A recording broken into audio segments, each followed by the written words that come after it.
तो कैसे हो भाई लोग। आज हम करने जा रहे हैं हमारा साइंस का सेकंड चैप्टर अम्ल, क्षारक और लवण। ये हिंदी मीडियम का चैप्टर है। देखो, इसमें मैं आपको साइंस का ये जो चैप्टर है पूरा कराने वाला हूँ और ऐसे करा दूंगा, इससे उठ के कोई भी क्वेश्चन आएगा सीबीएसई किसी भी बोर्ड में, तुम्हारा 100 आउट ऑफ 100 मार्क्स आने ही हैं। ठीक है, इसमें कंप्लीटली इसमें जो करूँगा, जितना भी तुम्हारे सिलेबस में वो सब कराऊंगा। और दूसरी बात, अगर किसी स्टूडेंट को साइंस बिल्कुल भी समझ नहीं आती कि क्या है, कैसा है, क्यों है, उसको भी मैं इतने अच्छे तरीके से समझा दूंगा कि वो कहेगा वाह क्या क्या साइंस पढ़ाई है, उसे भी साइंस पढ़ने में मज़ा आने लग जाएगा। ठीक है, अब देखो, हम पढ़ तो लेते हैं, एक प्रॉब्लम ये आती है, हम पढ़ लेते हैं, समझने में दिक्कत होती है, मैं समझाऊंगा बहुत अच्छे से, ठीक है, ताकि आपके समझ में आ जाए। समझने के बाद क्या होता है, इंसान भूल जाता है ना, बच्चे थोड़े दिन पढ़ते नहीं है, भूल जाते हैं। तो उसके लिए क्या करना पड़ता है, बार बार रिवीजन। अब रिवीजन के लिए क्या चाहिए होता है, नोट्स। तो मैंने आपको इनके पूरे नोट्स जो मैंने बनाए हैं, ऐसे यही सब आपको अपनी कॉपी में लिखना है देख देख के, और फिर समझ तो लेना है जो मैं एक बार समझाऊंगा, उससे तो तुम्हें समझ में आ जाएगा। लेकिन जब तुम ये नोट्स बना लोगे, तुम्हें रिवाइज करने में 5-10 मिनट के अंदर अंदर पूरा चैप्टर आप रिवाइज कर लोगे। ठीक है, तो चलिए अब शुरू करते हैं हम वाला चैप्टर। का नाम है, इसमें हम 3 चीज़ों के बारे में पढ़ेंगे, अम्ल, क्षारक और लवण। तो चलिए पहले जानते हैं इसको, ये होते क्या है, अम्ल, क्षारक और लवण होता क्या है। देखो, अम्ल क्या होते हैं। अम्ल ये वो सब्सटेंस होते हैं, अम्ल को इंग्लिश में एसिड कहा जाता है। अब एसिड आप समझोगे, जो हमारा हाइड्रोक्लोरिक एसिड या फिर तेजाब जो होता है वो भी तो एक एसिड होता है। हाँ, वो भी एक टाइप का एसिड है। एसिड जो होते हैं वो कई टाइप के होते हैं ना, उसमें से जो हमारा हाइड्रोक्लोरिक एसिड यानी तेजाब जिसको कहा जाता है वो भी एक एसिड ही है ना, और ऐसे और भी एसिड होते हैं।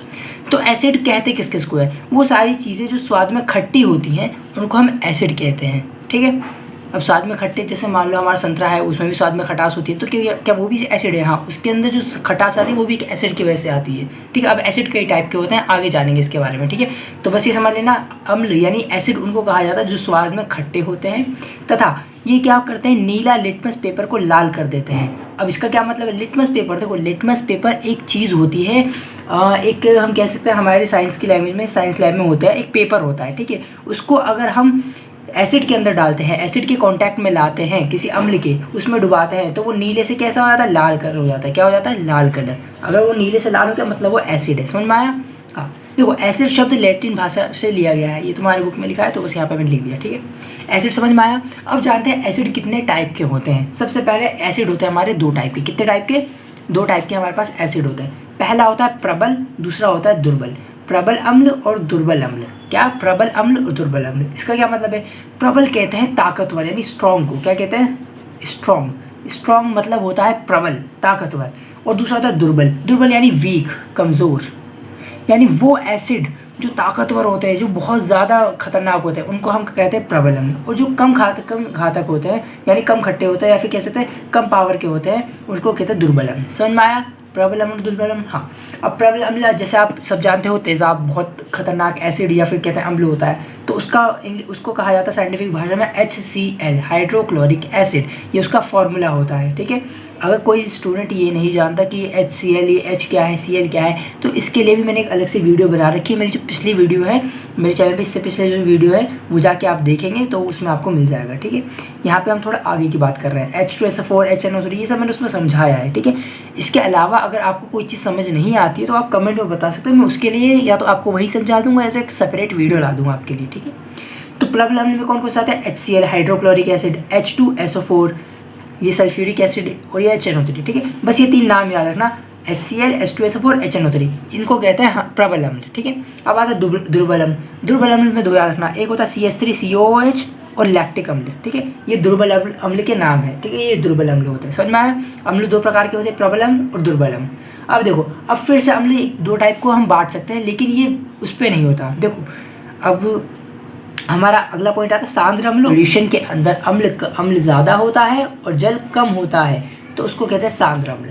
और जब किसी अम्ल में अम्ल की मात्रा अल्प यानी कम हो जाती है और जल की मात्रा अधिक यानी ज़्यादा हो जाती है, उसको कहते हैं तनु अम्ल। समझ में आया, सांद्र अम्ल और तनु अम्ल किसे कहते हैं। चलिए, ये था हमारा एसिड। अब आगे बढ़ते हैं। चलिए, हम समझ गए अम्ल क्या होते हैं। अब आते हैं क्षारक पे, एक बार रिवाइज कर लेते हैं अम्ल क्या होते हैं। अम्ल स्वाद में खट्टे होते हैं, नीले लिटमस पेपर को लाल कर देते हैं, है ना। और हमने जाना प्रबल अम्ल, दुर्बल अम्ल क्या होते हैं, और सांद्र अम्ल, तनु अम्ल क्या होते हैं। ठीक है, अब जानते हैं क्षारक के बारे में।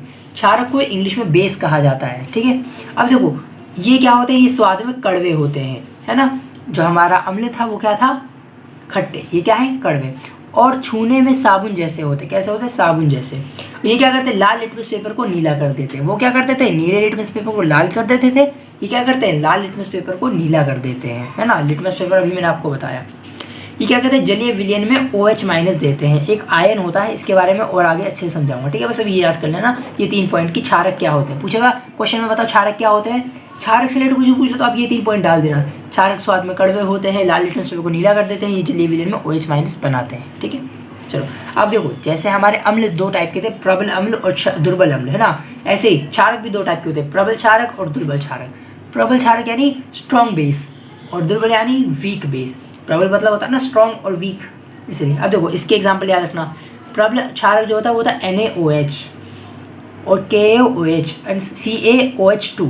इसे कहते हैं sodium hydroxide, potassium hydroxide and calcium hydroxide, ठीक है। इनके नाम याद रखना। सोडियम हाइड्रोक्साइड, देखो OH मतलब होता है ये OH, इसको कहते हैं हाइड्रोक्साइड। क्या कहते हैं,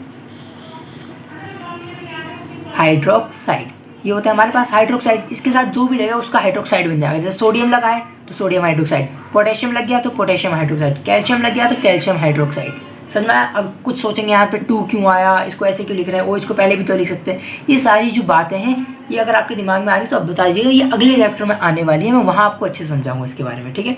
बस ये प्रबल अम्ल प्रबल क्षारक के 3 नाम याद रख लेना, सोडियम हाइड्रोक्साइड, पोटेशियम हाइड्रोक्साइड और कैल्शियम हाइड्रोक्साइड, ठीक है।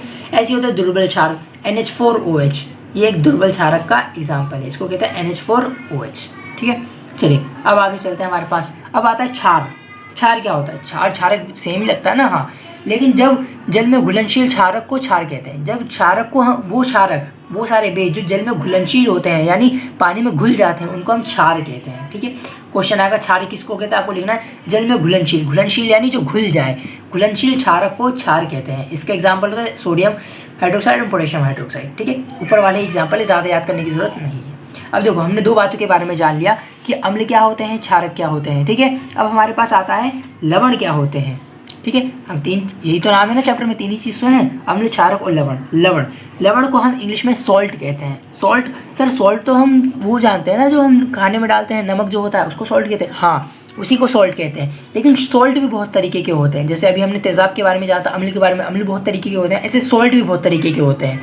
और जो हम नमक लेते हैं वो भी उसी में से एक है, ठीक है।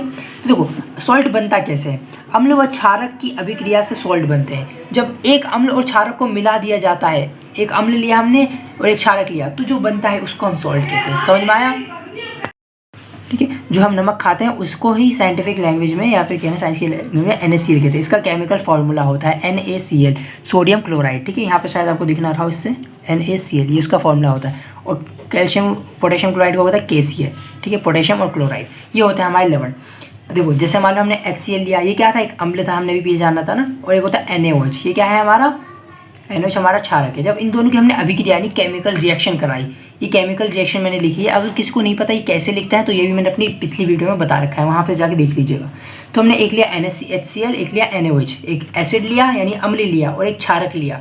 इनको जब मिलाया तो हमें एक नई चीज़ मिली, इसको हम कहते हैं लवण। क्या कहते हैं, लवण या फिर सॉल्ट, NaCl। और ये वही सॉल्ट होता है जो हम खाने में यूज़ करते हैं, नमक जिसको हम कहते हैं, है ना। उसके साथ साथ H2O या H2O ये पानी का फॉर्मूला होता है, पानी भी निकलता है साइड में। समझ में आया। तो ये होती है एक रिएक्शन अम्ल और क्षारक की। जब अम्ल और क्षारक मिलते हैं तो लवण बनता है। समझ में आया। तो चलो हमने सोचा कि अब हमने 3 चीज़ों के बारे में जान लिया कि अम्ल क्या होते हैं, क्षारक क्या होते हैं, लवण क्या होते हैं। हमने जाना ये चीज़ें होती क्या है, ठीक है। अब हमारे एक चीज़ आती है जिसको हम कहते हैं सूचक। सूचक या इंडिकेटर। देखो सूचक या इंडिकेटर का मतलब क्या होता है, ये वो चीज़ होती है जो हमें किसी के बारे में बताए, उसी को हम सूचक कहते हैं। जो भी चीज़ हमें किसी के बारे में बताए वो सूचक होता है, ठीक है। इंग्लिश में इसको इंडिकेटर कहते हैं। अब देखो इसकी डेफिनेशन क्या है, पूछेगा मान लो क्वेश्चन में कि सूचक क्या होते हैं, तो बताओ। तो हमें लिखना है किसी दिए गए विलयन में, यानी किसी दिए गए विलयन कहते हैं सॉल्यूशन को। किसको कहते हैं, सॉल्यूशन। सॉल्यूशन सर क्या होता है, सॉल्यूशन यानी जब दो केमिकल को मिलाते हैं ना और एक नई चीज़ बनती है तो उसको हम सॉल्यूशन कहते हैं, ठीक है। तो किसी दिए गए विलयन में अम्लीय क्षारक की उपस्थिति दर्शाते हैं। क्या करते हैं, अम्लीय क्षारक की उपस्थिति की प्रेजेंस बताते हैं। मान लो हमने कोई विलयन लिया, कोई सॉल्यूशन लिया, उसके अंदर अम्ल है या नहीं है, क्षारक है या नहीं है, वो हमें बताता है। कौन बताता है, सूचक बताता है, ठीक है। तो ये सूचक का काम होता है। इनका रंग या गंध अम्लीय या क्षारक माध्यम में बदल जाता है। कैसे बताता है कि इनका जो रंग होता है या फिर जो इनकी स्मेल यानी गंध जो होती है वो बदल जाता है। अम्ल में अलग तरीके से बदलेगा और क्षारक में अलग तरीके से बदलेगा। तो इससे पता चलता है कि ये सूचक है हमारा, है ना, कि इसमें हमारे पास अम्ल है या क्षारक है। ये हम किसकी मदद से जानते हैं? सूचक। चलिए अब इसको थोड़ा और डिटेल में जानते हैं। चलो देखो, अब हमारे पास आते हैं सूचक के प्रकार। सूचक हमारे पास 3 टाइप के होते हैं। कितने टाइप के? 3। एक होता है प्राकृतिक सूचक, एक होता है कृत्रिम सूचक और एक होता है गंधीय। गंध कहते हैं स्मेल को, यानी जो हम स्मेल करते हैं ना, खुशबू बदबू, उसको कहते हैं गंध। ठीक है, तो देखो आज पहले हम जानते हैं प्राकृतिक सूचक क्या होते हैं। प्राकृतिक सूचक के एग्जाम्पल है लिटमस पेपर, जो मैंने अभी आपको बताया था, है ना, अम्ल और क्षारक को जानने में काम आता है, लिटमस पेपर होता है। एक होता है लाल पत्ता गोभी का रस। लाल पत्ता गोभी अगर आपने देखे तो उसका रस होता है, वो भी काम आता है। हल्दी और ये हाइड्रेंजिया का फूल, हाइड्रेंजिया ऐसे कोई फूल होता है उसका रस, है ना, हाइड्रेंजिया का जो फूल होता है उसका रस। ये चारों होते हैं हमारे प्राकृतिक सूचक, यानी प्रकृति से हमें मिलते हैं, हम बनाते नहीं हैं इसको, ये हमें प्रकृति से ही दिया जाता है ना। तो इसका यूज़ कर सकते हैं हम अम्ल या क्षारक के बारे में जानने में। जैसे अम्ल, अम्ल देखो लिटमस पेपर, जैसे लिटमस पेपर को अगर हमने किसी सब्सटेंस में डुबोया और अगर वो लाल हो गया, यानी वो क्या है? अम्ल है। समझ में आया? लिटमस को पेपर को अगर हम अम्ल में डालते हैं तो वो क्या हो जाता है? लाल। तो मान लो मेरे पास कोई सॉल्यूशन है, मैंने उसमें लिटमस पेपर डाला, अगर वो लाल हो गया तो क्या है? वो अम्ल। और नीला हो गया तो क्या हो गया? क्षारक। समझ में आया? तो ये हमें ऐसा सूचक देते हैं, यानी सूचना देते हैं, यानी बताते हैं। तो लिटमस पेपर को याद रखना, अम्ल में जाने पर लाल देते हैं और क्षारक में जाने पर नीला देते हैं। दूसरा था लाल पत्ता गोभी का रस। इनका देखो अम्ल के साथ सेम होता है। लाल पत्ता गोभी का रस है, अगर ये अम्ल में डाल रहे हो तो ये लाल ही रहेगा, है ना, इसका जो रस होता है वो लाल हो जाता है पूरी तरीके से। तो याद रखना। और अगर उसे क्षारक के साथ हमने मिला दिया तो क्या हो जाएगा? हरा हो जाएगा। किसका? लाल पत्ता गोभी का रस। तो ये इस तरीके से हमें बताता है कि ये अम्ल है या क्षारक है। फिर आता है हल्दी। हल्दी अम्ल के साथ आने पे कोई भी रिएक्शन नहीं देता, यानी कोई भी अभिक्रिया नहीं करता, कोई भी कलर उसका नहीं बदलता। लेकिन हल्दी को जैसे आप क्षार में डालोगे वो कैसा हो जाएगा? लाल कलर का हो जाएगा। क्या हो जाएगा? लाल कलर का। ऐसे ही हाइड्रेंजिया का जो फूल होता है उसको अगर आप अम्ल में डालते हो तो वो नीला हो जाएगा और क्षारक में डालते हो तो गुलाबी हो जाएगा। ये आपको याद करना है कि किस में क्या डालने पे वो कैसा होता है ना। लिटमस पेपर को अम्ल में डाला तो कैसा हुआ, क्षारक में डाला तो कैसा हुआ। ऐसी पत्ता गोभी, हल्दी, हाइड्रेंजिया, ये प्राकृतिक सूचक के एग्जाम्पल, और ये कैसे जाके क्या रिएक्शन करते हैं और कैसे हमें बताते हैं, ये आपको याद रखना है। ठीक है, अब आते हैं कृत्रिम सूचक पे। कृत्रिम का मतलब क्या होता है? आर्टिफिशियल। आर्टिफिशियल सर मतलब क्या होता है? आर्टिफिशियल यानी वो चीज़ें जो हमने हाथ से बनाई है, अपने जो प्रकृति में नहीं है, हमने खुद से बनाई हुई है ना, उसको हम कृत्रिम कहते हैं या आर्टिफिशियल। इसके 2 एग्जाम्पल है, इसे कहते हैं फिनोफ्थिलीन। ठीक है, फिनोफ्थिलीन। और दूसरा है मिथाइल ऑरेंज। क्या है? फिनोफ्थिलीन और मिथाइल ऑरेंज। ये हमारे केमिकल्स ऐसे होते हैं जो कि हमने बनाए हैं ना, केमिकल रिएक्शन से, जो हमें अम्ल और क्षारक के बारे में बताते हैं। देखो जो फिनोफ्थिलीन होता है वो क्या करता है? अम्ल में जाने पर कोई रंग नहीं देता, कलर लेस हो जाता है ना, कोई रंग नहीं आता। अगर हमने फिनोफ्थिलीन को अम्ल में डाला या किसी भी सब्सटेंस में डाला, अगर वो रंगहीन हो जाए तो वो अम्ल है वो सब्सटेंस, है ना। और अगर उसको क्षारक में डाला तो वो गुलाबी हो जाता है। कैसा हो जाता है? गुलाबी। याद रखना। तो फिनोफ्थिलीन को अम्ल में डालने पे वो रंगहीन यानी कोई कलर नहीं आता, और क्षारक में डालने पे वो कैसा होता है? गुलाबी हो जाता है। ठीक है, ऐसे होता है मिथाइल ऑरेंज। मिथाइल ऑरेंज ये भी एक हमारा कृत्रिम सूचक है ना। ये वो ऐसा केमिकल है, इसको अगर हम अम्ल में डालेंगे तो वो लाल हो जाएगा और क्षारक में डालेंगे तो कैसा हो जाएगा? पीला हो जाएगा। ठीक है, याद रखना। चलिए लास्ट हमारे पास आता है गंधीय सूचक। गंधीय सूचक यानी स्मेल, जो हमें स्मेल देता है। इसमें हमारे 3 एग्जाम्पल आते हैं, प्याज का रस, वेनीला और लौंग का तेल। ठीक है, ये 3 चीज़ होती है, प्याज का रस, वेनीला और लौंग का जो तेल होता है वो, ये होती है हमारी गंधीय सूचक। ये हमें इसमें से स्मेल आती है। मान लो अगर आप प्याज के रस को अम्ल में डाल देते हो तो उससे क्या है? तीक्ष्ण गंध सी निकलती है एकदम सी, है ना। और उसमें क्षारक के जाने पे कोई भी गंध नहीं आती। मान लो आपने प्याज के रस को डाला एक सब्सटेंस में, आपको जानना है कि वो अम्ल है या क्षारक है। अगर उसमें से कोई बदबू नहीं आ रही, कोई खुशबू नहीं आ रही, तो यानी वो क्षारक है। अगर उसमें तीक्ष्ण गंध एकदम से आ रही है तो वो क्या है? अम्ल है। क्या है? अम्ल।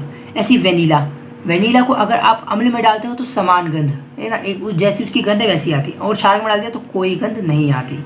ठीक है, लौंग का तेल भी ऐसे ही अम्ल में डालने पे सामान गंध और इसमें कोई गंध नहीं आती। तो ध्यान से देखो, वेनीला और लौंग का तेल का एकदम सेम है, इसी की तरह है पूरा। ठीक है, और क्षारक में देने पे कोई भी नहीं आता। ये सबसे ईजी याद करने में। ठीक है, तो ये पूरा आपको लिखना है और याद करना है। चलिए अब हम अम्ल और क्षारक की रासायनिक अभिक्रिया के बारे में जानेंगे। पहले हम इनकी अभिक्रिया केमिकल रिएक्शन कराएंगे धातु के साथ। धातु पता है ना क्या होती है? धातु यानी मेटल सर, जैसे लोहा, हाँ वही लोहा, कॉपर, जिंक, एल्यूमिनियम, ये सब क्या होते हैं? मेटल्स होते हैं, है ना। तो इनके साथ अभी रिएक्शन कराएंगे। अब देखो एक हमारे पास जिंक Zn, ये एक धातु होता है ना। इसकी हमने पहले अभिक्रिया कराएंगे। पहले हम कराएंगे अम्ल की अभिक्रिया धातु के साथ, फिर करेंगे क्षारक की अभिक्रिया धातु के साथ। देखो जब अम्ल की अभिक्रिया क्षारक से धातु से होती है तो भी एक लवण बनता है। क्या बनता है? लवण। क्या बनता है? लवण। अम्ल की अभिक्रिया हमने किससे कराई? धातु से, तो हमें क्या मिला? लवण मिला और हाइड्रोजन गैस। अब तक हमने 4 चीज़ें पढ़ ली हैं। हमने अम्ल जान लिया क्या होते हैं, क्षारक जान लिया क्या होते हैं, लवण जान लिया हमने क्या होते हैं, है ना। और अब हम पढ़ेंगे हमारे पास और एक हमने जान लिया इंडिकेटर यानी सूचक क्या होते हैं, उसके सारे प्रकार हमने पढ़ लिए। ठीक है, ये आपको पूरा अच्छे समझ में आ रहा होगा। अगर कोई चीज़ आपकी समझ में नहीं आ रही या वीडियो से रिलेटेड, मेरी वॉइस से रिलेटेड कोई प्रॉब्लम है तो आप कमेंट में बता दीजिएगा। ठीक है, ये बहुत ईजी तरीके से मैं आपको समझा दूंगा सारा आगे आने वाले जो भी चीज़ है। चलिए अब हम जानते हैं अम्ल और क्षारक की रासायनिक गुण। रासायनिक गुण मतलब क्या होता है? केमिकल, इसके केमिकल गुण क्या होते हैं, यानी केमिकल रिएक्शंस के बारे में हम जानेंगे कि इसके आपस में अभिक्रिया कराएंगे। अभिक्रिया कहते हैं केमिकल रिएक्शंस को, क्या कहते हैं? जो केमिकल रिएक्शंस होती हैं उसको कहते हैं अभिक्रिया। ठीक है, ठीक है। तो यार ना, अगर हमने HCl में जिंक को मिलाया तो हमें ZnCl2 मिलेगा। ये केमिकल रिएक्शन भी आपको याद रखना है कि कैसे में किस में मिलाया, क्या मिला। उसके बाद हमें मिलती है हाइड्रोजन गैस। क्या मिलती है? हाइड्रोजन। H2 है ना, H2 को कहा जाता है ये हाइड्रोजन गैस है। क्या है? गैस, एक टाइप की गैस निकलती है इसमें से। चलिए अभी हमने जानी अम्ल और क्षारक की अभिक्रिया धातु के साथ। ठीक है, धातु हमने जान लिया धातु क्या होते हैं, उसके बाद हमने अभिक्रिया कर ली। अब अम्ल और क्षारक की अभिक्रिया जो दूसरी अभिक्रिया है वो हम करेंगे कार्बोनेट और बाइकार्बोनेट के साथ। सर ये कार्बोनेट या बाइकार्बोनेट क्या होता है? देखो कार्बोनेट क्या होता है? कार्बोनेट होता है CO3 2-। ये एक फॉर्मूला होता है, कार्बन और ऑक्सीजन से मिलकर बनता है। ये CO3 2- है तो इसको कहेंगे कार्बोनेट।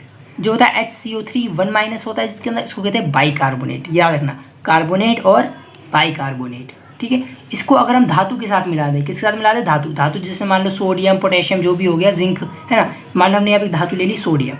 जब धातु को कार्बोनेट से मिलाते हैं तो धातु कार्बोनेट बनता है, और धातु को बाइकार्बोनेट के साथ मिलाते हैं तो धातु बाइकार्बोनेट बनता है। इसका फॉर्मूला होता है धातु कार्बोनेट का Na2CO3, इसे कहते हैं सोडियम कार्बोनेट। और ये धातु बाइकार्बोनेट होता है, इसे कहते हैं सोडियम हाइड्रोजन कार्बोनेट। ठीक है, इसका फॉर्मूला होता है धातु कार्बोनेट और धातु बाइकार्बोनेट। चलिए अब हम जानेंगे क्षारक की अभिक्रिया धातु के साथ। अभी हमने देखिए अम्ल की अभिक्रिया धातु के साथ करने पे क्या मिलता है, ऐसे क्षारक की जब अभिक्रिया, क्षारक क्या होते हैं? मान लो एक क्षारक लिया हमने NaOH, जैसे हमने पीछे अभी देखा था ना क्षारक कौन कौन से होते हैं, और धातु लिया जिंक Zn, जो भी हमने पीछे कराया था। तो जब इनकी अभिक्रिया कराएंगे तो भी एक टाइप का लवण ही बनता है ना, कि कुछ भी करा दोगे तो इसमें लवण ही बनता है। तो जब सोडियम हाइड्रोक्साइड क्या है? एक क्षार है। इसी धातु के साथ अभिक्रिया कराते हैं तो हमें एक लवण मिलता है Na2ZnO2, और प्लस में क्या निकलती है? Hydrogen gas. ये ज़रूरी है याद रखना, है ना, हाइड्रोजन गैस मिलती है। समझ में आया पूरा? चलिए अच्छा देखो, अभी हमने क्या करा, अभी हमने एक रिएक्शन कराई अम्ल और क्षारक की धातु के साथ, तो हमें पता चला कि एक हाइड्रोजन गैस मिली है। अब मान लो हम कोई केमिकल रिएक्शन परफॉर्म कर रहे हैं, यानी कोई केमिकल रिएक्शन कर रहे हैं, हमें पता करना है कि इसमें हाइड्रोजन गैस आ रही है या नहीं आ रही है। तो इसके लिए हम क्या कर सकते हैं ना, कि हमें तो देखो हमें सब दिखता थोड़ी है कि Na2ZnO2 ये कोई हमारा लवण है, ये कोई आता थोड़ी है, वो केमिकल ही होते, केमिकल बन के कोई नया केमिकल बनता है ना, सब मिलके कुछ नई चीज़ बनती है। तो उसकी पहचान करने के लिए क्या करते हैं? हाइड्रोजन गैस का यूज़ करते हैं। कैसे? मान लो मैंने क्या किया, हाइड्रोजन गैस से निहित परखनली के बाद जब एक जलती हुई मोमबत्ती लाते हैं तो क्या होती है? पॉप की ध्वनि सुनाई देती है। क्या करती है? पॉप की आवाज़ आती है ना। इस टेस्ट को हाइड्रोजन की उपस्थिति दर्शाने के लिए प्रयोग करते हैं। अब देखो मान लो कहीं से हाइड्रोजन गैस निकली इन रिएक्शन से, उसके बाद हम क्या करते हैं? मोमबत्ती लेके जाते हैं। अगर उसमें से पॉप की ध्वनि आती है, जैसे गुब्बारे फूटने की आवाज़ सी आती है, तो समझ जाएंगे इसमें H2 गैस निकल रही है ना। इसी को हम पॉप टेस्ट भी कहते हैं। क्या कहते हैं? Pop test. क्वेश्चन में तुम्हारे पेपर में पूछेगा पॉप टेस्ट क्या होता है, तो आपको लिखना है हाइड्रोजन गैस से निहित परखनली, यानी एक परखनली लिया, एक टेस्ट ट्यूब इसको कहते हैं, परखनली कहते हैं इसको। ठीक है, इसको कहते हैं परखनली। ठीक है, परखनली में अगर इसमें हाइड्रोजन गैस है, इसके बाद हम मोमबत्ती लेके आएंगे, यानी आग लेके आएंगे इसके बाद थोड़ी सी, तो क्या होगा? यहाँ पे फूटने की आवाज़ आएगी, पक है ना, ऐसे वो पॉप की आवाज़ आती है जैसे गुब्बारे फूटते हैं। इस टेस्ट को हाइड्रोजन की उपस्थिति दर्शाने के लिए प्रयोग किया जाता है। तो ये आपको पूरा याद करना है, पेपर में आएगा तो आपको लिखना है। चलिए अब हम जानते हैं उदासीनीकरण अभिक्रिया क्या होती है। देखिए अभी हमने जाना था कि जो अम्ल और क्षारक को मिलाते हैं और अगर वो बराबर है, यानी प्रबल अम्ल और प्रबल क्षारक, या फिर दुर्बल अम्ल और दुर्बल क्षारक है, तो एक उदासीन लवण बनता है। उदासीन यानी जो अम्ल और क्षारक बराबर होते हैं तो एक दूसरे को कैंसिल कर देते हैं ना अम्ल आ पाता है ना क्षारक आ पाता है, तो उसको कहते हैं उदासीनीकरण। तो यही होता है जब अम्ल द्वारा क्षारक का प्रेक्षित प्रभाव तथा क्षारक द्वारा अम्ल का प्रभाव समाप्त हो जाता है तो परिणाम स्वरूप लवण और जल प्राप्त होते हैं, तो ये उदासीनीकरण अभिक्रिया कहलाती है। समझ में आया? क्या कहलाती है? उदासीनीकरण अभिक्रिया। देखो हमने अम्ल को मिलाया, क्षारक को मिलाया, तो जो लवण बना, अब इसमें ना अम्ल है ना ही क्षारक है, ना अम्ल के गुण आएंगे ना क्षारक के गुण, ना ये खट्टे होंगे ना ही कड़वे होंगे, है ना। उसके बाद हमें जल मिलेगा, तो इसे कहते हैं उदासीनीकरण अभिक्रिया। पेपर में डायरेक्टली पूछेगा उदासीनीकरण क्या होता है, अभिक्रिया क्या होती है, तो आपको बताना है ये होती है। इसके बाद आपको ये भी लिख के देना है, ठीक है। चलिए, अब हमने इतनी सारी अभिक्रिया कर ली है इसकी धातु के साथ। एक लास्ट अभिक्रिया आती है ऑक्साइड के साथ। किसके साथ आती है? ऑक्साइड के साथ, ठीक है। अब देखो सिर्फ ऑक्साइड के साथ नहीं, धात्विक और अधात्विक ऑक्साइड के साथ। पहले यहाँ तो ऑक्साइड क्या होता है सर? ऑक्साइड कहते हैं ऑक्सीजन, जानते हो ना ऑक्सीजन गैस, तो O हो या O2 हो, इसको कहते हैं ऑक्साइड। क्या कहते हैं? ऑक्साइड। अब मान लो कोई धातु है हमारे पास, धातु जैसे बताया ना, कोई जैसे लोहा हो गया, आयरन हो गया, कैल्शियम, कैल्शियम भी एक धातु होती है ना, इसको कहते हैं, ये धातु हो गई। और एक अधातु हो गई हमारे पास कार्बन। मान लो जब धातु ऑक्साइड के साथ मिल रही है, धातु ऑक्साइड के साथ मिल रही है, तो हमें मिलेगा कैल्शियम ऑक्साइड, इसे कहेंगे धात्विक ऑक्साइड। तो जब धातु को ऑक्साइड के साथ मिलाते हैं, ऑक्सीजन के साथ मिलाते हैं, तो जो हमें मिलता है उसे कहते हैं धात्विक ऑक्साइड, ठीक है। यहाँ पे गलत लिखा है, धात्विक ऑक्साइड। और जब अधातु को ऑक्सीजन के साथ मिलाते हैं तो जो हमें मिलता है उसे कहते हैं अधात्विक ऑक्साइड। देखो ये अधातु है तो ये अधात्विक ऑक्साइड बना है, ये धातु है तो ये धातु ऑक्साइड, धात्विक ऑक्साइड बना है, ठीक है। कोई भी अगर ऑक्सीजन के साथ होगा तो उसे उसका ऑक्साइड कहा जाता है। तो ये धात्विक ऑक्साइड कैल्शियम ऑक्साइड कहते हैं, और इसे कार्बन डाइऑक्साइड कहते हैं ना। कार्बन, देखो ये कार्बन, तो इसे कार्बन, ये दो हैं तो इसे डाई ऑक्साइड। ऑक्साइड कहाँ से मिलता है? ऑक्सीजन से। ऑक्साइड वर्ड कहाँ से आता है? ऑक्सीजन से। तो ये कार्बन डाइऑक्साइड, ये है हमारा कैल्शियम, ठीक है। ये हो गया हमारा कैल्शियम, और ये क्या है? एक ऑक्सीजन है तो इसे बस ऑक्साइड कहेंगे, कैल्शियम ऑक्साइड। समझ में आया? इसका नाम कैसे पड़ता है? कैल्शियम ऑक्साइड और कार्बन डाइऑक्साइड, ठीक है। तो अब इन दोनों की रिएक्शन हम कराएंगे अम्ल के साथ। किसके साथ करानी है? अम्ल और क्षारक के साथ। देखो जो धात्विक ऑक्साइड होते हैं वो सिर्फ अम्ल के साथ रिएक्शन करते हैं, कैल्शियम ऑक्साइड जो होते हैं वो सिर्फ अम्ल के साथ रिएक्शन करते हैं, और जो अधात्विक ऑक्साइड होते हैं वो किसके साथ रिएक्शन करते हैं? हमारे क्षार के साथ रिएक्शन करते हैं, क्षारक के साथ, ठीक है। याद रखना ये बात। देखो अब हम कैल्शियम ऑक्साइड लिया हमने, ये हमारी धात्विक ऑक्साइड है, कैल्शियम ऑक्साइड है। इसको जब हम अम्ल में डालेंगे तो हमें एक लवण मिलता है। सर ये तो लवण हमें तभी मिला था ना जब अम्ल के साथ क्षारक की अभिक्रिया कराते हैं। हाँ, तो जब हम अम्ल की अभिक्रिया चाहे क्षारक के साथ कराना है या फिर धात्विक ऑक्साइड के साथ भी कराना है तो भी हमें लवण ही मिलता है, कैल्शियम क्लोराइड। यहाँ पे बस एक अलग टाइप का लवण मिलता है, calcium chloride plus H2।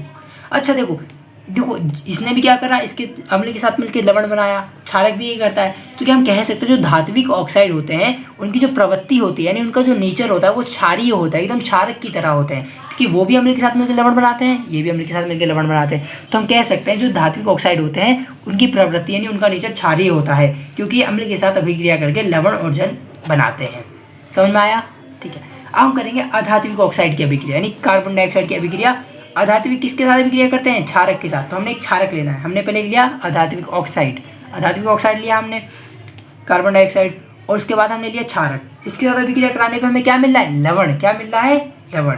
Sir जब हम क्षारक की अभिक्रिया अम्ल से कराते तब भी तो हमें लवण मिलता है। हाँ, और जब अधात्विक ऑक्साइड के साथ करा रहे हैं तब भी हमें लवण मिल रहा है। इसका मतलब जो अधात्विक ऑक्साइड है उसकी प्रवृत्ति यानी उसका नेचर किसकी तरह है? अम्ल की तरह है। क्यों? क्योंकि ये भी क्षारक के साथ अभिक्रिया करके लवण बनाते हैं, ठीक है। तो देखो इस वीडियो में आज अभी तक हम इतना ही रखते हैं। मैंने जो भी बताया इसको भले ही अगर आपकी समझ नहीं आया हो तो एक बार दूसरा देख लो। इसके आपको नोट्स बनाने हैं और अच्छे से इसको रिवाइज करना है और याद करना है। अगर आपको इसमें कोई चीज़ समझ नहीं आती तो आप कमेंट सेक्शन में पूछ सकते हो, और इसके अगले लेक्चर में ये पूरा चैप्टर कंप्लीट करा दूंगा। और जो चीज़ें बाकी है हमारी जैसे pH ये क्या होता है तो ये सब भी अगले लेक्चर में बताऊंगा, ठीक है। तब तक के लिए ऑल द बेस्ट, पढ़ते रहिए।